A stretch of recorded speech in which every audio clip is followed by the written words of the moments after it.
Fala, grande ABC! Sejam bem-vindos aí, mais um ABC Talk começando. Estou aqui, eu, professor Alessandro Bernardo, e o meu querido amigo Loli. Inácio Siqueira, para quem não me conhece, Loli para os amigos, né? E para os inimigos também, né? Inimigos, eles me chamam de Toninho, de Antônio Inácio, viu? Alessandro Bernardo, primeiramente uma honra. Eu esqueci de agradecer o convite que você me fez para estar aqui com vocês nesse grande projeto que é entrevistar, falar, refletir, algo que a gente gosta muito. Mas eu gostaria também de agradecer a oportunidade de trazer amigos, de conversar com pessoas. E eu queria te fazer uma pergunta, Ale. E lá vem ele. Você tá com saudade da sala de aula? Ah, sempre, né, cara? Diz que quando o bichinho morde, né? Morde, a gente não esquece nunca, né? E você saiu da sala de aula, está aqui no Educandário, né? Diretor financeiro, você é diretor aqui do Educandário? Isso mesmo. Muito bem. E você também lançou um livro. Você pegou o livro, lançou pela janela. Como que foi isso aí? Não, é que aqui a gente já vem fazendo um trabalho de meritocracia há muito tempo aqui na escola e então simplesmente eu coloquei isso no papel para sair dos muros, né? Muito bem. E agora podcast. Todo mundo tá falando assim, você e o Bernardo estão à frente de um podcast. O que aconteceu? Vocês perderam as aulas, perderam o trabalho? É quase isso, né, Ale? É isso mesmo que você falou. Resumindo, é isso mesmo que a gente cansou de fazer artigo científico, de fazer mestrado. E eu falei assim, vamos fazer podcast. Daqui a pouco a gente vai fazer dancinha, vamos fazer um monte de coisa. Mas sabe o que é? Olha, a gente tem tanta experiência e que a gente não pode ficar restrito a quatro paredes. É verdade, tem que passar, tem que deixar registrado para as futuras gerações e trazer muita gente interessante. Mas hoje o assunto aqui é bem diferente desse lero-lero que você está levando. Você vai abrir o coração agora, hoje aqui? Eu não. Você vai dormir na sala hoje, Alessandro, porque o assunto hoje é pimentado. Qual que é o assunto? Divórcio. Cura e libertação por meio do divórcio. Eu tô falando por meio, viu, professor? As professoras aí que corrigem a gente. Isso não tem nada a ver comigo, cara. Muita. Conta pra mim, você já se divorciou? Já uma vez. Conta, abre seu coração, então. Conta como é que foi. Cara, foi difícil, todo divórcio é difícil. O nosso convidado de hoje fez o meu divórcio. E como foi um divórcio bacana, né? De ambas as partes. Como é que é um divórcio bacana? É aquele divórcio que você fala assim, cara, não dá mais pra gente viver juntos, cada um deve seguir a sua vida. E é isso. Inclusive, esse convidado nosso foi advogado meu e da minha antiga esposa, ex-esposa, né? Antiga numa questão do tempo. Porém, o que aconteceu? Depois de lá a gente foi almoçar e acabou. E ela foi seguir a vida dela e eu fui seguir a minha vida. Hoje ela está feliz e hoje eu estou feliz. E convidei o nosso convidado de hoje para ser meu padrinho do atual casamento também. Na verdade, então, você entrou no sistema aqui do nosso convidado, no que é pacote, cura e libertação através do divórcio. E você nunca se divorciou? Graças a Deus. E nunca pensou? De jeito nenhum. Amor, parabéns, hein?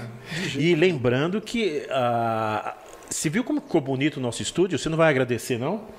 Vamos fazer os nossos jabás aqui agora. Na hora do jabás, vou pedir para o Paulo colocar aí na tela nossos jabás para a gente, né, ter que ganhar um dinheirinho, né? Muito bem. Então, nós temos aqui como um dos patrocinadores a Eclética Decor. É uma loja online de produtos de decoração, de objetos de decoração, e vários deles estão aqui expostos hoje no nosso podcast. Vocês vão poder ver quando a câmera estiver aberta. E acesse o site, a gente vai colocar aqui o QR Code para você acessar o site. E já que a gente está perto do Natal, né, Loli? Nossa, presente, gente, cada peça linda. E depois lá no Instagram do nosso podcast, a gente vai colocar também algumas peças, um pouco aqui dos bastidores, né? E você vai ver cada peça linda, vale a pena conferir. E fala do nosso próximo essa eu vou falar com orgulho, né? Também muito honrado em ser coordenador aqui da Scrib.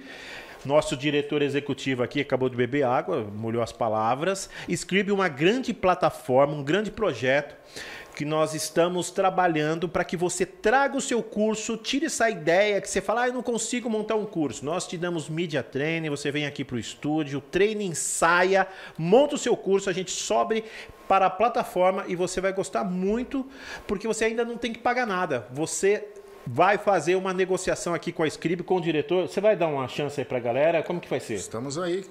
Vem conversar, gente, tá bom? Então, Scribd, acesse aí www.scribd.com.br e traga o seu curso para cá. Vem para a Scribd você também. Só lembrando também. que você não precisa ser professor para você montar o seu curso, né? Você que é especialista em algum assunto específico, Boa. que você domine, vem para cá, vem mostrar aquilo que você tem de melhor para todo mundo. Muito bem. Mas chega de lero-lero. Chega. Vamos falar aí, então. Apresente nosso convidado. Olha só, de advogado, eu gosto de pessoa que tivesse uma música aqui, tadadadam, a psicanalista. Como que um advogado consegue virar psicanalista? Você tem ideia disso, cara? Vamos saber disso. Você quer realmente a minha opinião sobre isso? O que é? Fala aí. Não, eu prefiro não comentar. Então, Alexandre Lins, advogado, psicanalista, ele tem todo um trabalho com desenvolvimento de pessoas e ele vai contar pra gente tudo isso, muita história inusitada, muita coisa engraçada. Ele já foi preso por uma juíza, vamos saber isso aqui. Ele já divorciou tanta gente, primeira, segunda, e quem vai ser divorciado pela terceira vez ganha uma pizza. Depois a gente vai saber de tudo isso. Com vocês, Alexandre Lins, boa noite. Boa noite, é uma grande honra receber o convite de vocês. Vocês estavam falando aí e eu lembrei 2 chefes que eu tive e que a relação nossa foi tão boa de admiração, respeito e confiança que eu tô aqui agora convidado por vocês. Muito grande honra bem, mesmo cara. estar aqui no ABC Talk, viu? Cara, a honra é nossa. O Alexandre, né? Você conhece o Alexandre? Ele deu aula pra você no seu curso? Sim, deu aula no meu curso. E ele era engraçado? Na realidade, os alunos falavam que ele não dava aula, ele fazia stand-up. Stand-up, né? E, cara, e advogado, meu amigo? Você gostava? Por que você foi fazer advocacia? Olha, sabe que eu fui descobrir depois com a psicanálise que o motivo de eu buscar o direito foi porque eu não tinha muito presente na minha vida a palavra. Eu não conseguia muito me manifestar, eu não tinha espaço para isso, onde eu cresci e me desenvolvi. E aí, de repente, deu aquele estalo, nunca pensei que buscasse isso fosse alguma coisa boa, gerasse sucesso, mas a identificação foi assim apaixonante. Logo no primeiro semestre do curso de Direito, já me apaixonei por isso e arrasto até hoje. E na questão do direito, você ficou por quantos anos aí advogando? Olha, desde 1999... ficou uns 25 anos por aí. Caramba, Ale, 25 anos, hein, cara? Ele não aparenta a idade não, né? Caramba, você acredita em advogado? De jeito nenhum. Viu, você viu aquele... Advogado, taxista e barbeiro. Oi, a gente estava aqui nos bastidores, o que ele falou pra você? Que ele tinha o quê? Depende. Ele tinha te processado uma vez e não sabia que era você. Pois é, rapaz. A gente quase corta ele do programa. Pois é, diz que processou aqui a escola faz alguns anos já, faz você vê, vários advogado anos. Não é amigo mesmo, Pois né, cara? Pois é. O Alexandre, Olê, você sabia que a gente descobriu que você já foi preso por uma juíza? Ah, então, isso aí não era para ser de conhecimento notório, mas foi uma situação muito curiosa. A gente não vai falar quem, onde foi. Peraí. Você foi preso como... Você estava lá como advogado. Isso mesmo. De algum réu, sei lá, alguém. Isso. Na verdade, eu tive voz de prisão. Quer dizer, em vez de prender o réu, prendeu você, que era advogado do réu. Mas o que você fez de tão... Era uma relação trabalhista.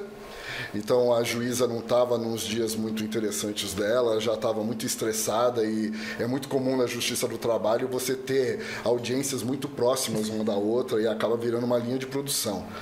E a juíza não estava com aquela vontade toda que a gente merecia, entrou numa discussão onde ela achou que eu estava ensinando ela a trabalhar.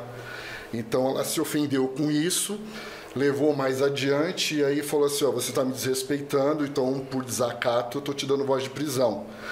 E aí, como ela já era uma figura muito assim, característica dessas rebeldias que ela normalmente tinha lá no município, então eu também dei voz de prisão para ela por conta de abuso de autoridade. Rapaz! Caramba! E foi aí que gerou um impasse. Então eu tive que chamar a comissão minha da OAB, Só que a OAB está presente em todo o município, então eles foram rapidamente e já assessoraram. E a dela, da magistratura, é lá da Rua da Consolação, que era muito mais distante. E até que eles vieram para representar a magistrada, teve uma composição ali interessante, ela abriu mão, eu também. Fizeram um acordo. Fizemos um acordo, mas foi quase. Brinca. E você ficou o quê, uma tarde toda lá? Foi, porque aí suspenderam todas as audiências, todo mundo queria saber o que tinha acontecido. E durante muito tempo eu fiquei conhecido dessa forma. E aí, quando o meu processo caía, justamente nos cuidados dela, eu mandava outro advogado. Eu achei meio esperto, né? Olha, Alexandre, aí na questão de advogado, você teve mais coisas inusitadas, assim? Teve. Em audiência, quem se aventura nessa área, eu gostava demais, porque eu tomava a frente, eu ia para a audiência e eu tinha na retaguarda quem montava os processos, que estudava e fazia toda a estratégia. Então eu sempre gostei dessa relação do contato com pessoas, lidar com isso. E teve uma situação também num outro município próximo que... No trato com o juiz, com a juíza, é muito comum eles chamarem a gente de doutor e a gente fica meritíssimo, excelência, e assim funciona. E a minha cliente ouviu esse trato e não entendeu direito. E durante a audiência, a juíza chegou a falar com ela, a conversar com ela, e quando ela foi responder, ela falou assim: olha, meritríssima, na verdade não é isso. Meritríssima. E a juíza... Ela ouviu tão claramente por conta do silêncio que estava, e ela falou assim: olha, doutor, você vai agora, eu vou suspender a audiência e você vai explicar para ela do que ela me chamou. E eu tentei fingir demência e fingir que não tinha entendido. Mas o que ela chamou? Não entendi. Ela falou: o senhor ouviu, explica para ela, senão a audiência não vai acontecer. E eu fui falar baixinho e a juíza falou: não, eu quero ouvir. E com outros advogados aí esperando, estagiários, funcionários. No meio de todo mundo. No meio de todo mundo. Esclarece para todo mundo aqui ouvir. Ela falou alto. Então eu peguei e expliquei: olha, você já ouviu falar de meretriz? Ela falou: claro que sim, já ouvi. Falei: então, você chamou ela de meritríssima. Então seria tipo a puta das galáxias, uma coisa assim, né? E aí ela falou: nossa, meritríssima, desculpa. Eu falei: olha, ela falou de novo. Falou de novo. Então o que eu aprendi com esse episódio? Porque durante muito tempo também eu fui chamado de o advogado da meritríssima. Nossa. E, então eu aprendi com esse episódio que eu tinha que preparar melhor o meu cliente. Então, com todos os clientes a partir dali, eu falei: olha, se for juiz, senhor, se for juíza, senhora, não vai na minha onda. E pronto, aí gerou uma segurança. Mas porque às vezes você pega pessoas que, né, não tem situação. Tanta cultura, sei lá, e aí eles acham que estão falando certo. Isso mesmo. Né? Eles até acham que estão enaltecendo a pessoa. Né? Tanto é que ela repetiu, mas foi muito bom para eu aprender com isso. E aí hoje já não me reconhece mais com esse título. Alexandre, qual que é o seu Instagram? Você já entrou no Instagram dele, Ale? Muitas vezes. O que você viu no Instagram do Ale? Rapaz, eu vi lá, primeiro eu vi que ele é chamado de rótulos, parece que são... É o dia a dia do Ale, né? Porque primeiro é o advogado da meritríssima né? E todos esses rótulos aí. E aí eu comecei a ver que ele é o coach super sincero. Que história é essa de coach? Por quê? Precisa ser tão sincero assim? Precisa. Foi o método que eu adotei. Então, como tudo iniciou o meu despertar, na verdade, para o interesse, estudar melhor a relação do comportamento humano, foi com o coach. Então, eu tinha essa marca, só que eu percebia que no coach ainda existia muitos modelos e muito protocolo engessado. E eu queria alguma coisa que fosse mais leve, mais sutil, como eu costumo fazer. Mas ser mais sincero assim é ser mais leve? É um personagem, Ali? Acabou virando o personagem. Pô, sim. Mas você tem aí mais de 20 mil seguidores e são mais seguidoras, não é? São. Justamente por conta da afinidade. O Instagram começou ao longo do tempo dando uma métrica para mim do público-alvo, idade, enfim, e eu fui percebendo que os homens eles tinham pouca interação. Então eu fui mudando e fui focando. Hoje as minhas postagens são diretamente para o público feminino e eu gosto muito disso porque para a mulher foi autorizado a acessar as emoções e falar de sentimentos, o homem não, por conta da nossa sociedade. Então eu ignoro os homens e falo só com as mulheres, elas me entendem. Então essa história de cura e libertação através do divórcio, você meio que juntou as duas coisas, né? Quer dizer, você faz a pessoa ter um autoconhecimento por meio do coaching, talvez, isso. E aí o resultado disso é o divórcio. Sempre é o divórcio. Mas aí Ou você consegue, por exemplo, fazer alguém mudar de ideia? Ou não? Eu sempre pergunto, na verdade, o que a pessoa precisa. Porque quando é momentâneo, quando é algo que foi um episódio acontecido, então eu não recomendo tomar nenhuma atitude drástica. Especialmente hoje, que você não tem mais o modelo de separação. Você faz o divórcio direto. Então, antes cabia arrependimento, agora não cabe mais. Sim. Se arrepender, você tem que casar de novo. Então, eu sempre converso muito bem, faço essa participação, que é uma assessoria jurídica, para a pessoa entender e que ela possa se questionar e perceber se é mesmo uma medida adequada para aquele momento. Mas quem é que te procura, por exemplo? Você falou que a maioria são mulheres. São mulheres que elas já estão desgastadas com o relacionamento, mas elas o que elas querem quando elas chegam em você? Elas querem já direto o divórcio ou não? Elas querem, sei lá, alguém que mostre um caminho ou vários caminhos para aí sim ela tomar a atitude do divórcio ou não? Como é que funciona? A primeira pessoa que chega em você, ela chega como? Então, infelizmente, quando chega, é muito desgaste. São poucas situações que ela tem uma briga, uma discussão, uma desconfiança e já quer tomar alguma atitude assim. Eu falo que tem a questão da precipitação. Então, é uma margem mínima de mulheres que são precipitadas, que às vezes são tomadas por ciúmes e já querem ali resolver. Então, eu vou e eu procuro acalmar, para que ela possa se perceber, digerir aquilo melhor. Agora, o comum é quando você tem o adiamento crônico. Ou seja, você já tem conhecimento suficiente que o teu relacionamento está uma bosta e você fica numa esperança que as coisas vão se ajeitar como um passe de mágica. E isso não acontece. Então eu mostro claramente para a pessoa que o desgaste dela tem que ter um valor, porque senão ela vai se expor a se machucar cada vez mais. Então, esse adiamento crônico normalmente é o perfil da mulher que tem muito mais coragem, porque eu tenho uma estatística do direito e também da psicanálise que mostra que assim, a mulher, ela faz tudo pela família. Então ela ama e ela vai brigar por tudo. Sim. Mas quando ela percebe que não está a contento, que não merece o amor, aí ela vira as costas. Então é muito comum a mulher procurar uma saída. E aí o homem, ele fica normalmente numa zona de conforto. Mas por que está acontecendo isso? Por que você não falou? E ela sempre fala, ela sempre se manifesta, mas é que às vezes ele não tem a habilidade para poder interpretar esses sinais, né? O Alexandre, essa história, quando você fala cura e libertação por meio do divórcio, que também tem um pé na comédia, tirar onda disso, né? Isso. Os pastores, os padres, os religiosos não querem te exorcizar, não?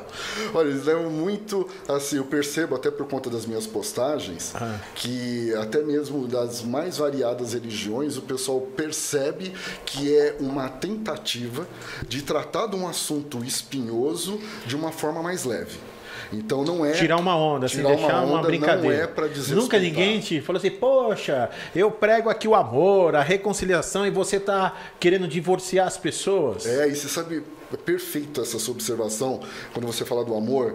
Quando eu casei, e eu imagino. Você é divorciado, Alexandre? Sou divorciado. E você nunca mais casou, cara? Não casei, não. Depois você vai falar isso pra gente, né, Falo, ele fez uma autocura e libertação.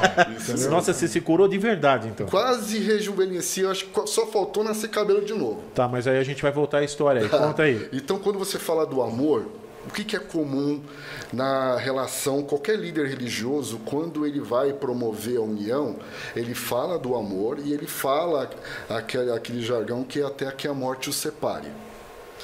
Então é assim, qual é o motivo da união? É o amor. Por isso que você está representando naquele momento com a união e com as testemunhas todas. O que eu questiono, que ele fala até que a morte o separe, é a morte de quem que ele está falando. Porque o que é comum no dia a dia, eu já vi muita piada a respeito, falando assim, bom, já que um tem que morrer, que morra ela, que morra ele, porque aí eu vou ter paz. E o que eu falo é que é a morte do amor. Quando o amor morre, não tem mais motivo da união. Só que isso vai desromantizar o que a sociedade normalmente apresenta, que é até os dois ficarem velhinhos morrendo ali quietinho. Mas aí, olha, eu tenho uma dúvida, e depois você como psicanalista nos ajuda, e eu você como casado e eu também como casado. O que eu entendo de paixão é uma coisa, não é? Isso. Paixão é o fogo, né? Tem uma música. Depois da paixão, que dizem que dura aí uns 2 anos, não é assim? Aí você entra o quê? Na admiração, né? O ciclo de vida do produto, né? Isso aí. A introdução, que aí você tá ali fazendo de tudo, aí tem um desenvolvimento, e chega na maturidade e o declínio. Diz que é o ciclo de vida do produto do casamento, que é o mesmo do marketing. Mas assim, o que eu quero falar e te perguntar aqui também, Ale, 2 Ale, né? Alexandre e Alessandro. Você acha que o amor não acaba? Você acha que o amor acaba? Não. A paixão, sim. Paixão, sim. E o amor, né? O amor aí vem esse convidado, esse filho do demônio, falar que o amor acaba. Mas assim, mas talvez para todos, né? O amor não dura para todos.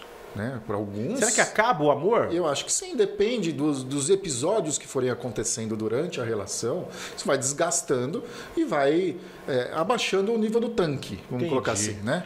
Eu quis jogar pimenta aqui, mas e para você, Ale, você acha que o amor acaba mesmo? Acaba e eu trago como ensinamento uma das obras mais lindas de Vinícius de Moraes, quando ele fala do amor, que ele fala que não seja eterno, posto que é chama, mas que seja infinito enquanto dure.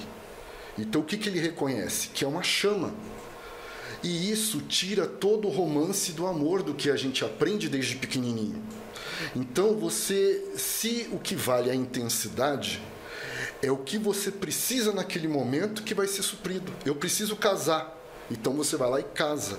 Só que, como o Ale bem disse, muita gente, por inabilidade, esconde que não tem mais o amor. Não quer enfrentar isso, não quer enfrentar a família. Ainda hoje isso é interpretado como um fracasso. E muito mais a mulher do que o homem, né? Sem dúvida, porque a mulher, ela lá pequenininha, tá brincando de boneca e brincando de casinha, e o menino tá brincando de não casar, fugindo daquilo, de herói, de outras coisas vinculadas à ficção.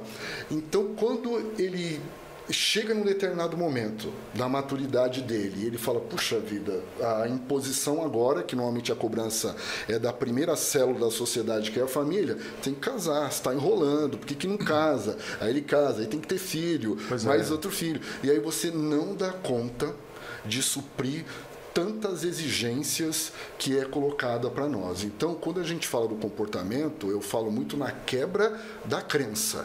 E uma das crenças é o romance. Então, muita coisa se coloca em dependência emocional, fica romantizando isso, e aí a pessoa acaba tendo uma grande possibilidade de ficar infeliz. E você fala, eu estava olhando o seu Instagram, e a gente dá muita risada no seu Instagram, e eu vejo um dia lá que você tinha postado que você faz a cura e a libertação e depois faz reintegração no mercado de trabalho. Nossa, agora... Deixa ele passar o Instagram dele para todo mundo. Como que é? Passa aí. Instagram Desenvolvendo Você. Então, esse Desenvolvendo Você foi o que eu consegui ir adaptando ao longo da minha vida no Instagram, com o que realmente eu tenho paixão e que pudesse entender qual é a minha proposta, que é de melhorar para que a pessoa tenha condição de alcançar a sua melhor versão. Né? Então, Desenvolvendo Você, é só me seguir, tenho certeza que vocês vão gostar do conteúdo que tem por lá. Olha aí essa história. Você imagina, Bernardo, você se separa, aí o cara fala que faz uma reintegração no mundo do solteiro. O que é isso? Você imagina isso? Parece piada, mas não é piada. Não é. Inclusive tem um filme muito recente que é fabuloso, que chama Hall Pass, que é passe livre, e que conta a história de alguns casados inclusive no filme eles são irmãos, e só perrengue dentro de casa, só discussão, só desgaste. E uma amiga resolve falar assim, sabe que eu experimentei, eu dei um passe livre pro meu marido, eu dei uma semana para ele fazer o que ele queria. E aí o que ele fez? Ele saiu, viu o mercado como é que tá, e percebeu a banalidade, como é que está a relação de valores, de crenças, o amor, e ele deu mais valor para mim e voltou para casa com tudo. Então acabou fortalecendo o nosso relacionamento. Então começa com essa ideia. E você perde um pouquinho também do dia a dia de ser solteiro depois que você tá 5, 10, 20 anos. Pô, porque é embaçado, né? Quem é... Na realidade, então você... É isso que você faz, essa reintegração dessa pessoa que está lá... Ela não sabe mais o que tem da porta para fora. Exato. E aí... Ao longo Mas do como é que tempo, você faz? Você pega a pessoa, leva para balada direto? Como é que então, é? olha só. Ficou o serviço, primeiro a origem da cura e libertação, né? Eu fiz tantas curas, né? E eu não tinha essa titulação ainda. E uma aluna minha, que era gerente da instituição que eu dava aula, ela veio falar para mim uma vez, professor, eu não sabia que você era pastor, e às vezes eu falo tanta besteira. E eu falei, não, mas eu não sou pastor. Eu falei, não, é sim, porque tá todo mundo falando que você tem a cura e libertação através do divórcio. E eu dei risada porque falei, meu, que ideia, que sacada ótima, e peguei para mim. Então, dali quando surge, eu apresentava só o divórcio. Então, eu tenho uma equipe e onde eu faço supervisão, porque, como eu falei, o meu foco hoje é mais na psicanálise, mas sempre paixão pelo direito. Então, eu tenho uma equipe que faz o divórcio. Então, é a cura e libertação através do divórcio. Só que os meus clientes ficavam desesperados porque eles ficavam perdidos. Muitos dava gatilho de ansiedade, de depressão, uma série de coisas. E eu comecei a falar, como eu posso fazer para melhorar?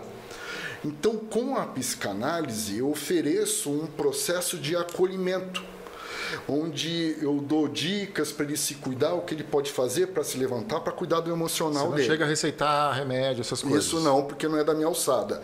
Mas existe situação que eu recomendo que ele procure o psiquiatra e aí eles vão se entender. Então, ficou a cura e libertação com o cara ou a mulher que está naquela oscilação terrível por conta dessa experiência, porque, Ale, como você sabe bem, a gente faz planos só para a união. A gente não faz planos para se separar. Então, ninguém ensina para nós como agir nesse momento. Então, o pessoal fica perdido. Então, eu falei, vou dar um acolhimento nisso.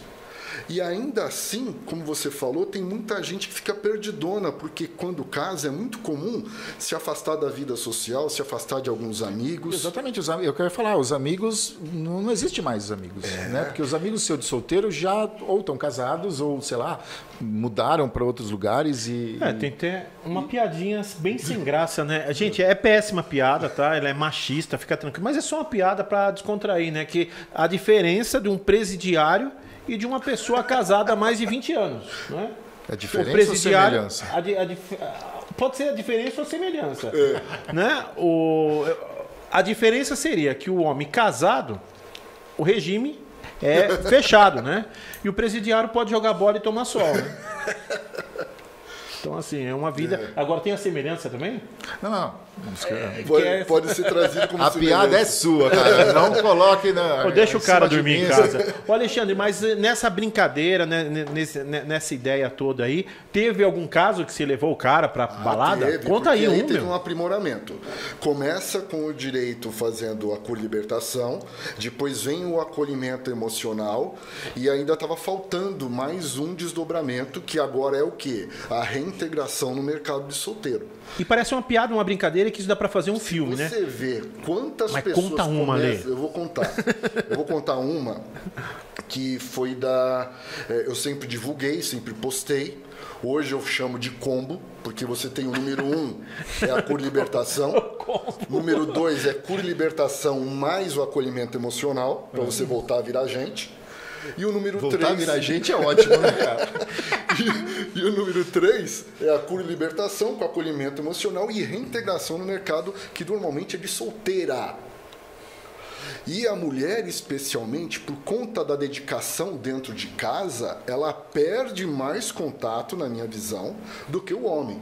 Porque algumas ainda, dependendo da idade, ficam atribuladas mais com os compromissos residenciais. Sim, e filhos, né? Também. Então, quando fala em reintegrar, fica totalmente perdida. Esse é o como. Então tem o número... É igual o McDonald's. Você pede. Só não tem batata, né? Não, mas a gente pode dar um jeito nisso também, se gostar. Então, pede pelo número. E esse colega, quando eu fiz, foi a primeira cura e libertação dele, ele fez sem a promoção. Quando ele fez a segunda...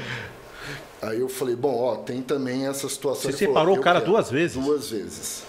Porque aí ele não aprendeu, ele tentou de novo. Ele deu uma da síndrome do Fábio Júnior, né?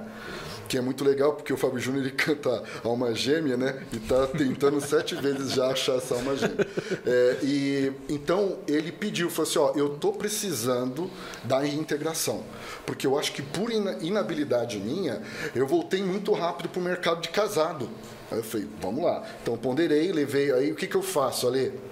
Eu verifico toda a vida do cara, gosto, hobby, se não tem a gente cria, até mesmo para mexer com a química dele, que é a química da felicidade, e ele traz para mim tudo gosto e eu vou procurando lugares que a gente pode ir e eu vou acompanhá-lo. Caramba, Lê. Então ele falou assim, eu gosto de samba. Eu falei, maravilha, eu também.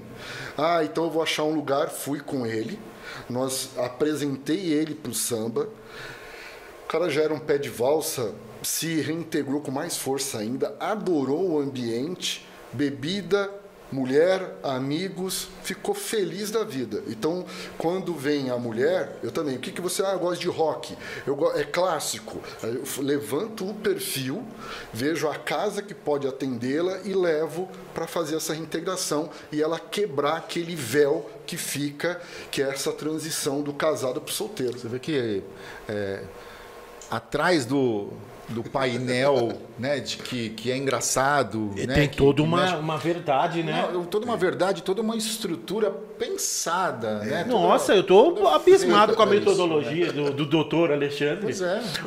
O Ale, o Lins tem uma história a qual eu participei um pouquinho, que ele trouxe... Peraí que agora eu vou prestar atenção, gente. Foca aqui em mim.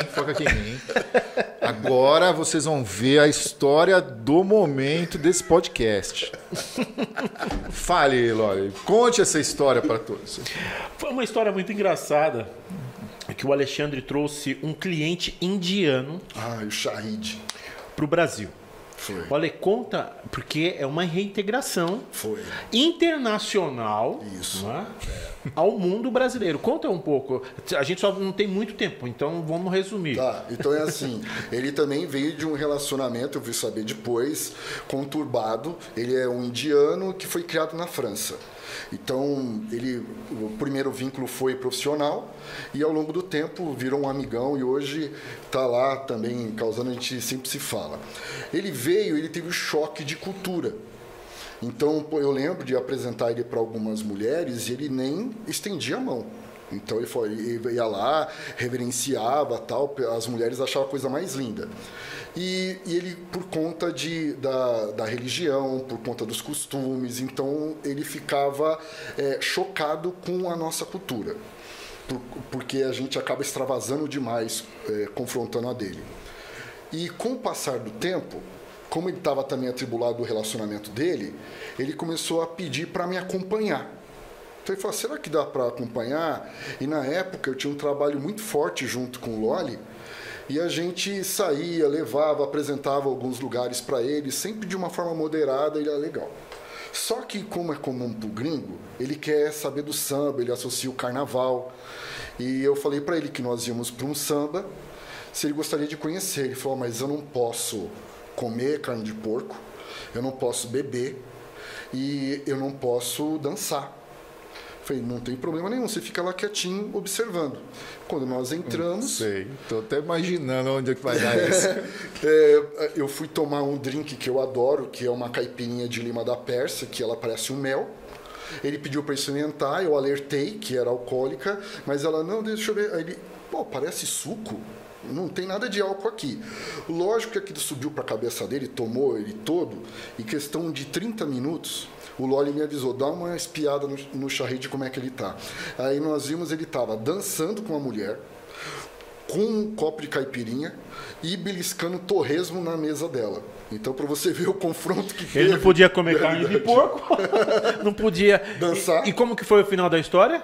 Ele acabou namorando com ela e a gente teve que trazê-la de volta ainda no carro. Porque ele achava que era tipo assim, que ele comprava a mulher. Então ele trouxe a mulher e a gente estava eu acho que em 4 pessoas, a gente trouxe a mulher atravessada no banco de trás porque era a mulher do charrite. Isso. Brincadeira, essa foi demais. Isso é uma reintegração internacional. Foi, né? essa foi. Mexeu com todas as possibilidades. Olha, você não tem nenhuma dúvida, cara, sobre o coach sincero? A primeira coisa que me vem, que veio na minha cabeça assim, é essa transição de advogado para psicanálise, né? Que momento que você percebeu que você podia ir além de, ganhei a causa para você e ponto, e dali para frente você está separado, divorciado e muito obrigado, meus honorários foram tanto e pronto. Quando você percebeu que você precisava ir um pouco além desse trabalho só de direito, e foi com algum amigo primeiro, por exemplo, porque você viu que a pessoa que você talvez tenha feito o divórcio dela não conseguiu andar depois daquilo. Como é que foi essa... Já teve muito disso, eu percebia, e até hoje é assim, é muito comum o impacto que gera no casal é diferente para os dois. Aí que se percebe a relação da importância do indivíduo.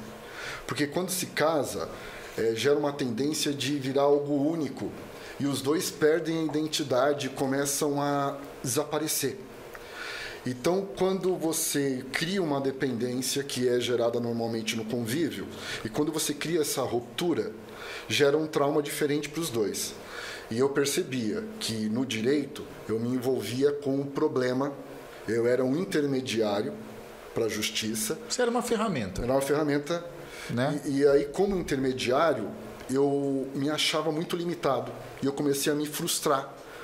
Que a minha proposta, às vezes eu fazia um trabalho interessante, um trabalho adequado, só que a frustração da pessoa era tão grande de estar lidando com a vida dela, a emoção, o sentimento, que mesmo com um trabalho bem feito, não refletia aquilo positivamente para ela. Ela ficava mesmo com aquele vazio, com aquela tristeza. E quando eu percebi, a migração foi... do direito, começar a cuidar de pessoas, eu fui me interessando pela gestão de pessoas, especialmente na trabalhista, que impulsionou, porque normalmente a causa é de uma falha na relação, onde alguém fica emputecido e vai castigar a empresa processando ela. Então, por conta dessa falha no relacionamento, eu, sendo trabalhador, eu vou castigar o meu empregador. E não é nem questão mesmo financeira, é questão mesmo de punir. Então, muitas empresas falavam para mim assim, como que eu posso fechar a porteira disso, para não virar o processo um atrás do outro? Assim, vamos na causa, e a causa é humana. Então, eu fui migrando para o RH, fiz a especialização em gestão de pessoas, e lá eu encontrei muitas disciplinas onde eu me especializei da psicologia, do coaching, da neurociência. E hoje eu tenho mais especialização na área do cuidado humano do que na parte do direito, que foi onde eu me encontrei. O que dizem, né, que a gente contrata pelo currículo e demite pelo comportamento. Exatamente. Normalmente sempre é assim. Né? A pessoa não deixou, não desaprendeu. Né? Isso é por algum comportamento inadequado que vem acontecendo que a gente demite. Que é o chá que a gente fala do conhecimento, habilidade e atitude. Ela é realmente admitida pelo conhecimento e a atitude dela inadequada vai comprometer e vai gerar esse desligamento. Alexandre, tem 2 perguntas aqui. Não deixa eu esquecer, hein, Ale? A primeira seria, a gente queria ouvir uns causos, porque as pessoas, a gente vai fazer pergunta para você da sua vida enquanto advogado e a sua vida agora enquanto psicanalista.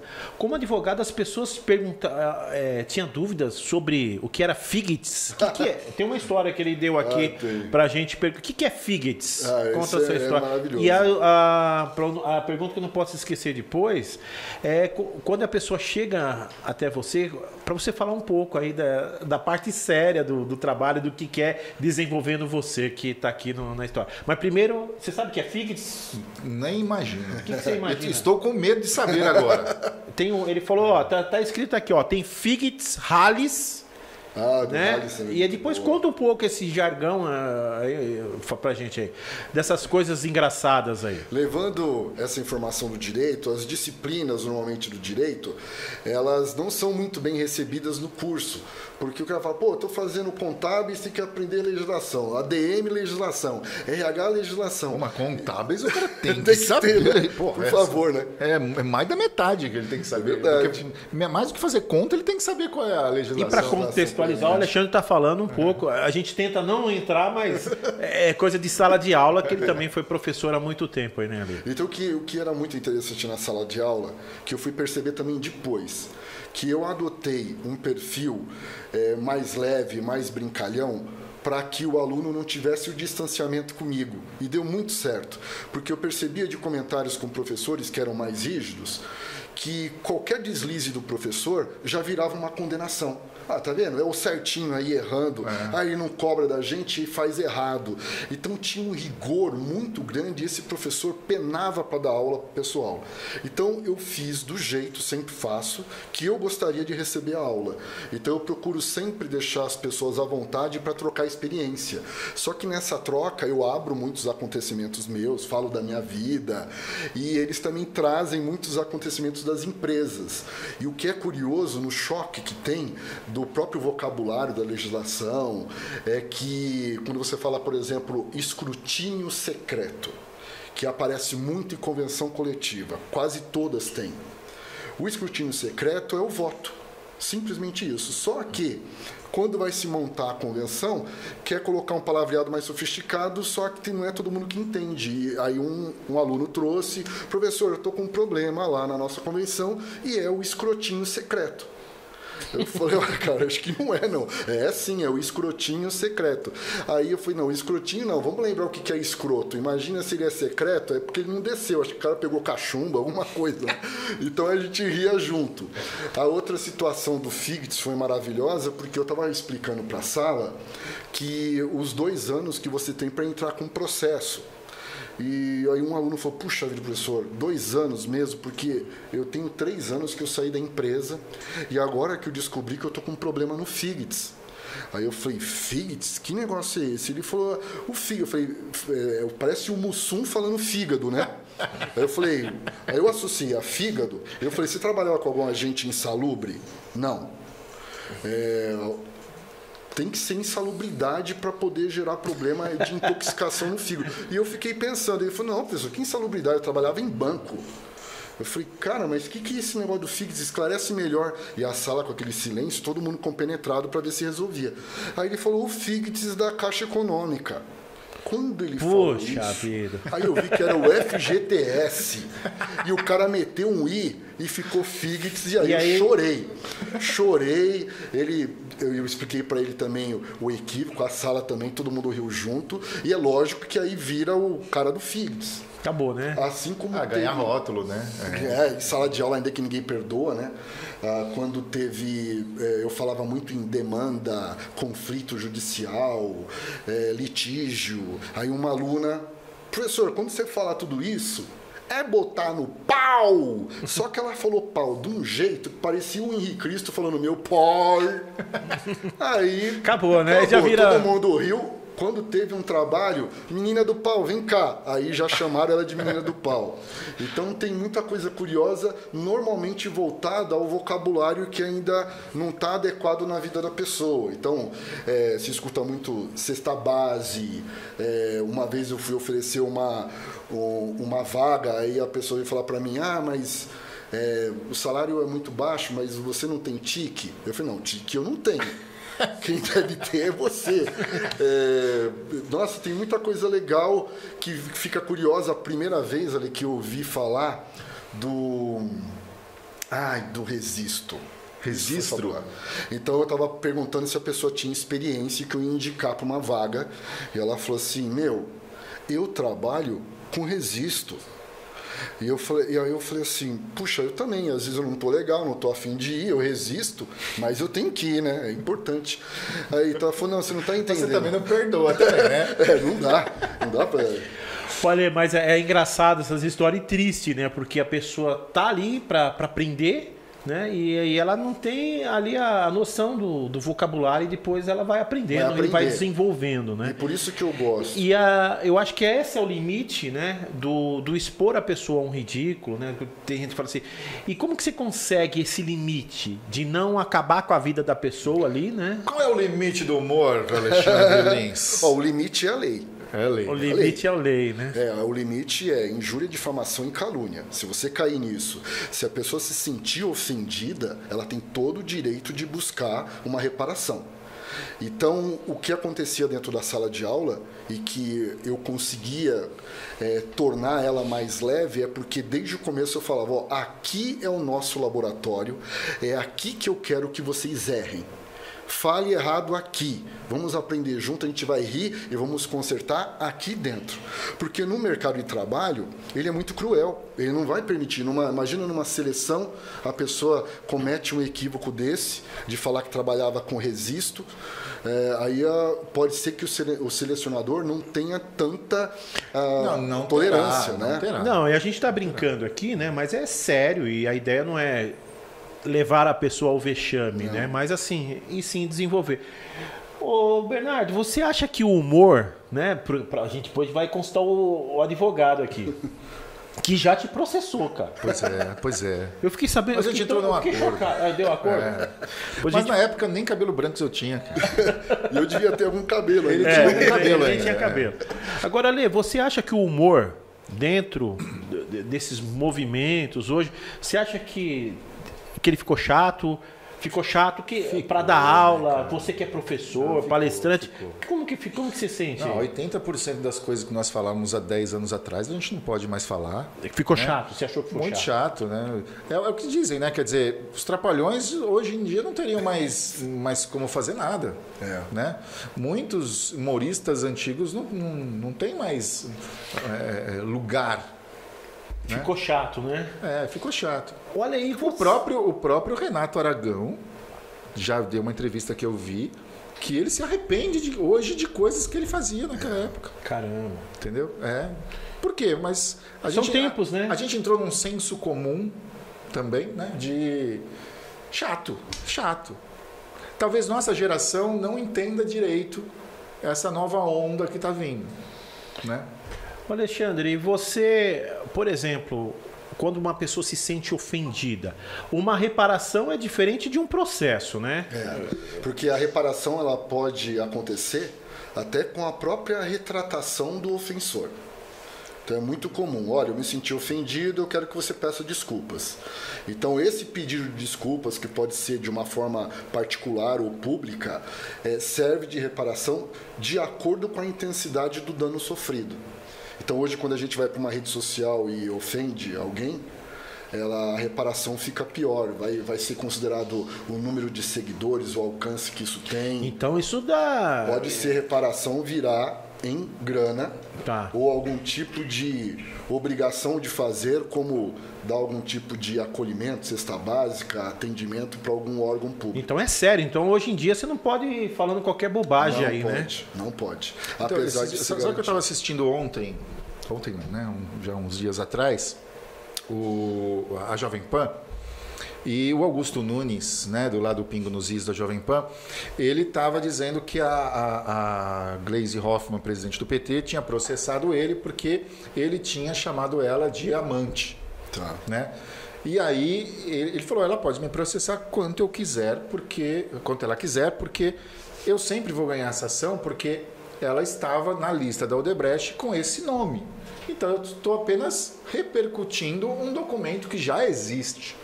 Então eu Augusto Nunes, não posso ser processado por isso, porque eu estou apenas reproduzindo algo que já existe. Então, o que você acha disso? Ele está difamando, ele chamando ela, continuar chamando ela de amante desse jeito? Sim, obviamente... Mesmo ele tendo essa prova, dizendo assim, não, estou só repercutindo o que está escrito aqui, ó. Salvo o melhor juízo, quando você fala na divulgação, mesmo de ato, por exemplo, vamos pegar um processo penal. Pegar um cara que ele foi preso, então ele foi condenado, obviamente, e aí ele está solto, e eu começo a falar que ele é um ex-criminoso, que ele é um ex-presidiário. Isso é a pura verdade, porque tem um processo registrando tudo isso. Foi legítimo a prisão e a condenação dele, só que isso, o fato de ser verdade, não me dá o direito de divulgar de forma que possa ser pejorativa. Mesmo que isso já tenha sido vinculado na imprensa N vezes. Mesmo assim. Porque... Puxa vida, hein? Toma cuidado aí, hein, pessoal. Viu, Paulo? O Paulo que tá atrás aí da gente aí, né? Nosso backstage. Então, não é só mais agora o que você fala, mas também a forma que você pretende atingir. Então, pode ser, às vezes, até um suposto elogio, mas de uma forma sarcástica ou irônica. E isso pode gerar um atingimento. E esse mas é difícil para provar isso, né? Como é que você prova? Porque no papel vai estar escrito assim, tal coisa, você não sabe se foi irônico ou não que a pessoa está falando. Então, fulano é honesto. Isso. Então, essa é a minha entonação, não está no papel. Exatamente. Né? Pois e aí? Não, dá uma interpretação, né? Como é que eu faço? Então é assim. Como é que vocês, advogados, fazem? O dano moral, ele tem que gerar uma consequência ruim, algum tipo de abalo na sua vida. Então, vamos imaginar que alguém cria um apelido para mim, só que no meu ambiente de trabalho, qualquer que seja, esse apelido ele começa a me incomodar porque ele fica pejorativo. Então eu tenho que provar na justiça qual foi a repercussão negativa na minha vida. Todo mundo me chama desse apelido, ele me diminui, não tenho mais a identidade de Alexandre, só me chamam dessa forma. Então ele tem que mostrar o dano causado na vida dele. A frustração, o arrependimento, a angústia, a tristeza que bateu na vida dele. Mas aí é a vítima que tem que provar. É a vítima que tem que provar, porque é ela, inclusive, que está pedindo a reparação.